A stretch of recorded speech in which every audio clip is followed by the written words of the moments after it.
Assalamualaikum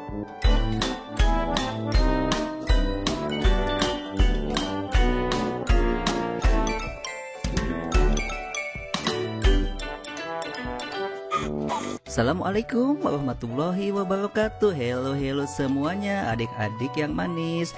Kita ketemu lagi. Kali ini kita akan membahas soal-soal sumatif akhir semester 1 untuk kelas 4 mata pelajaran PPKN. Yuk kita mulai latihannya. BPUPK merupakan Badan Penyelidik Usaha Persiapan Kemerdekaan yang dibentuk atas dasar A. Rencana yang sudah dipastikan akan dilaksanakan setelah kekalahan Jepang dari sekutu. B. Janji Jepang untuk kemerdekaan bangsa Indonesia. C. Desakan tokoh-tokoh Indonesia untuk mengambil langkah memerdekakan Indonesia setelah mengetahui kekalahan Jepang oleh sekutu. D. Kesepakatan dan waktu yang tepat untuk memperoleh kemerdekaan Indonesia dari Jepang. Jawabannya adalah C. Desakan tokoh-tokoh Indonesia untuk mengambil langkah memerdekakan Indonesia setelah mengetahui kekalahan Jepang oleh sekutu. Salah satu dari tugas utama BPUPK adalah: apakah A. Menyelidiki sesuatu mengenai persiapan kemerdekaan Indonesia, B. Menentukan waktu ditetapkannya kemerdekaan Indonesia, C. Membentuk pemerintahan yang sah, D. Membentuk dasar negara dan undang-undang dasar. Jawabannya adalah A. Menyelidiki sesuatu mengenai persiapan kemerdekaan Indonesia. Sidang BPUPKI dilaksanakan sebanyak 2 kali, sidang resmi, dan 1 kali sidang tak resmi. Sidang pertama BPUPKI pada tanggal 29 Mei sampai 1 Juni tahun 1945 membahas tentang apa? Apakah A. Rancangan UUD, B. Dasar negara, C. Pelaksanaan proklamasi kemerdekaan, D. Pembentukan kabinet. Jawabannya adalah B. Membahas tentang dasar negara.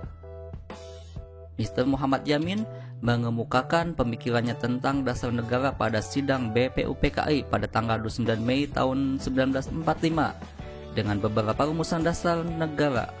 Berikut ini yang bukan merupakan usulan rumusan dasar negara yang dikemukakan adalah: A. Peri kebangsaan, B. Peri kemanusiaan, C. Kekeluargaan, D. Peri ketuhanan.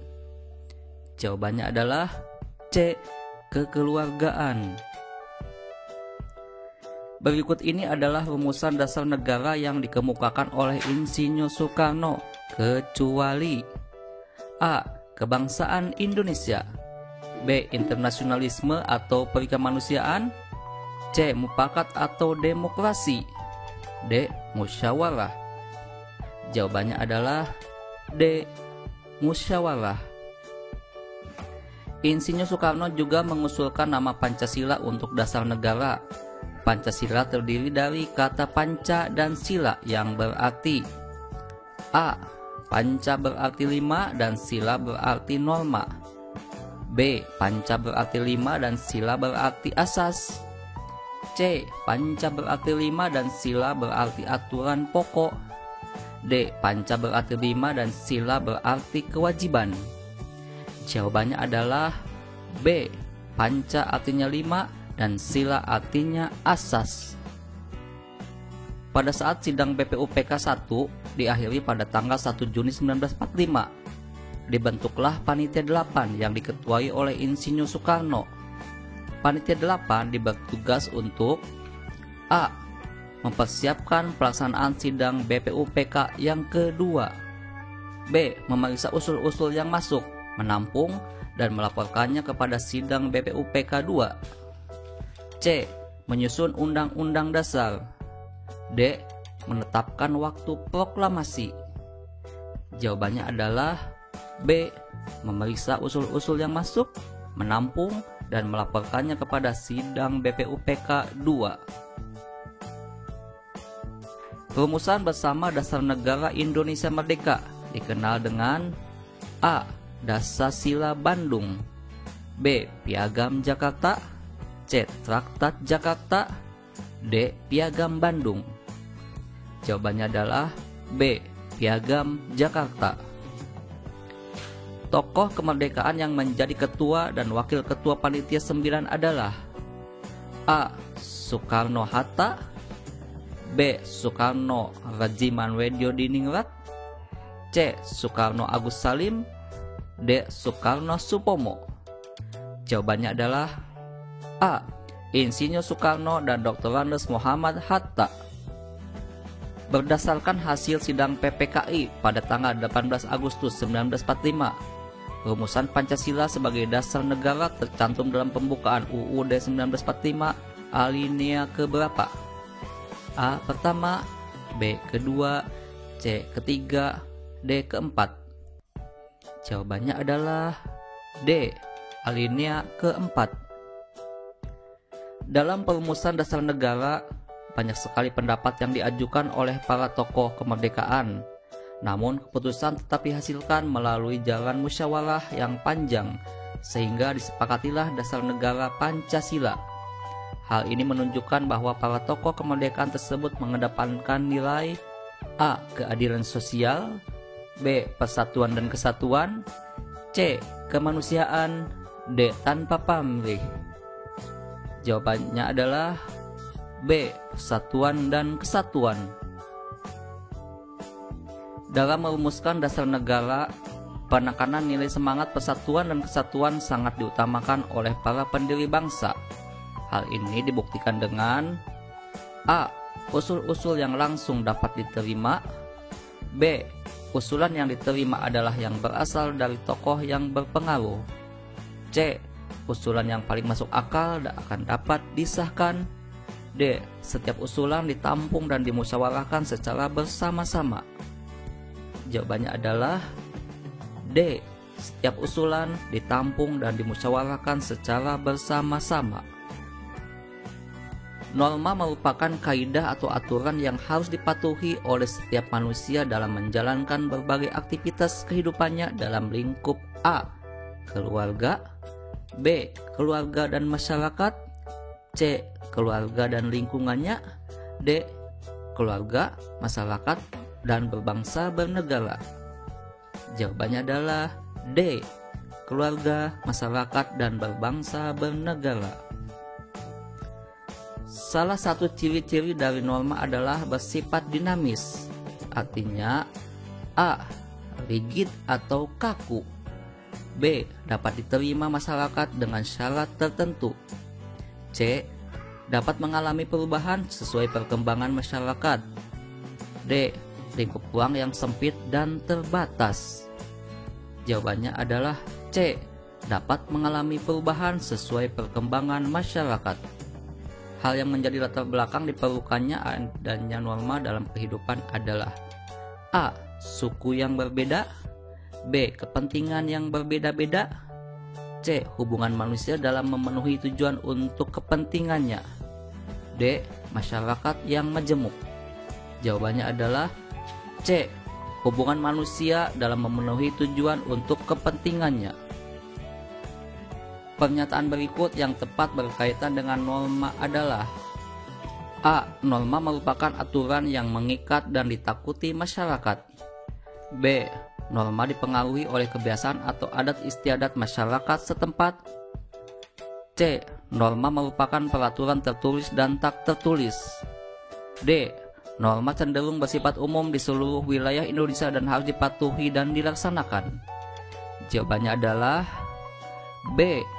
Norma dipengaruhi oleh kebiasaan atau adat istiadat masyarakat setempat. Pelanggaran terhadap norma agama dapat berdampak pada diri sendiri dan juga orang lain. Salah satu perilaku yang dapat dipupuk agar terjaga dari sikap yang melanggar norma agama adalah A. Mempelajari agama yang berbeda, B. Mengikuti perayaan agama lain, C. Beribadah sesuai agama dan keyakinan masing-masing, D. Membandingkan ajaran agama lain dengan agama yang dianutnya. Jawabannya adalah C. Beribadah sesuai agama dan keyakinan masing-masing. Di bawah ini pernyataan yang tepat tentang manfaat penerapan norma agama bagi diri pribadi adalah A. Norma agama dapat membuat hidup lebih bahagia. B. Norma agama dapat meningkatkan iman dan takwa. C. Norma agama dapat mengajarkan kita mengerti keadaan orang lain. D. Norma agama dapat memerlukan toleransi masyarakat. Jawabannya adalah B. Norma agama dapat meningkatkan iman dan takwa. Agar kita tidak melanggar norma, maka kita dapat bersikap dan berperilaku. A. Mempelajari agama yang berbeda. B. Mengikuti perayaan agama lain. C. Beribadah sesuai agama dan keyakinan masing-masing. D. Membandingkan ajaran agama lain dengan agama yang dianutnya.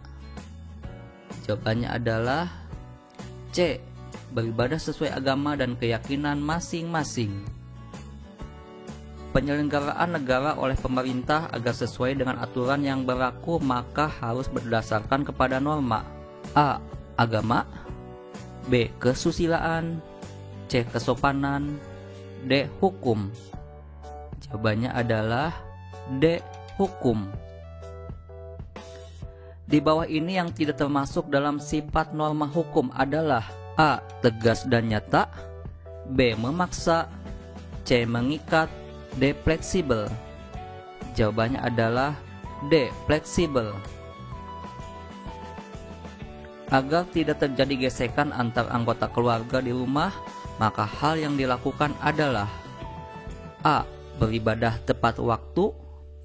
B. Saling menghargai, menghormati, dan tolong-menolong dengan sesama anggota keluarga yang lain.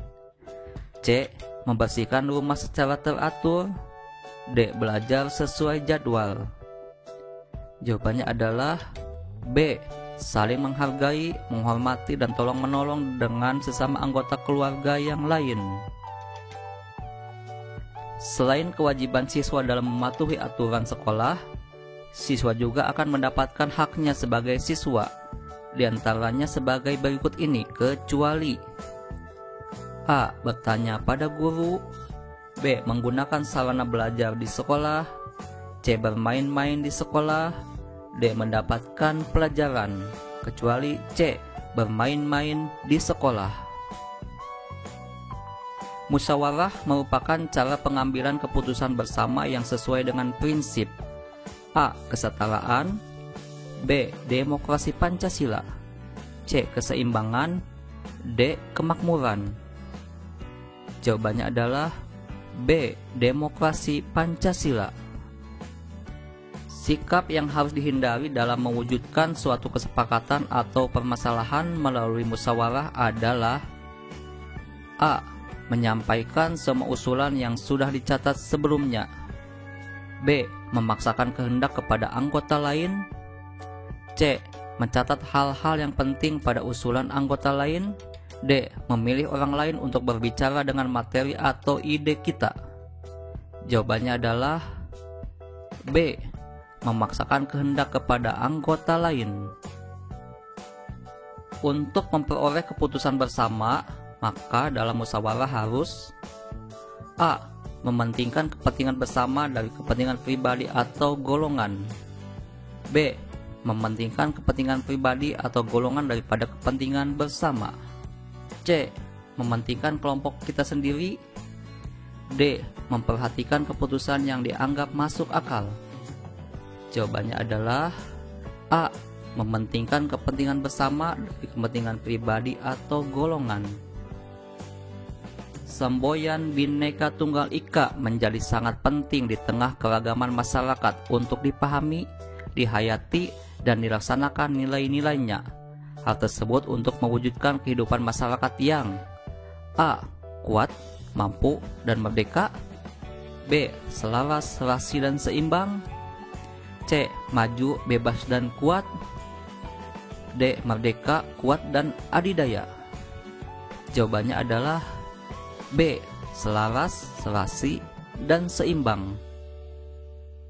Salah satu contoh bentuk toleransi dalam kehidupan berbangsa dan bernegara adalah A. Tidak mau bergaul dan berbaur dengan suku lain. B. Perasaan senasib sepenanggungan. C. kepentingan pribadi lebih penting daripada kepentingan golongan. D. Menganggap suku sendiri lebih baik daripada suku lainnya. Jawabannya adalah B. Perasaan senasib sepenanggungan. Kalimat Bhinneka Tunggal Ika memiliki arti: A. Perbedaan akan membawa kemajuan bila bersatu. B. Meskipun berbeda-beda tetap satu jua. C. Keanekaragaman membawa kejayaan negara. D. Perbedaan harus disatukan. Jawabannya adalah B. Meskipun berbeda-beda tapi tetap satu jua. Sikap saling menghargai dan menghormati budaya daerah akan meningkatkan: A. Harga diri daerah. B. Martabat daerah. C. Persatuan bangsa. D. Kecintaan kepada daerah. Jawabannya adalah C. Persatuan bangsa. Baiklah adik-adik semuanya, sampai di sini dulu pembahasan soal kali ini. Sampai jumpa lagi pada video-video berikutnya. Wassalamualaikum warahmatullahi wabarakatuh.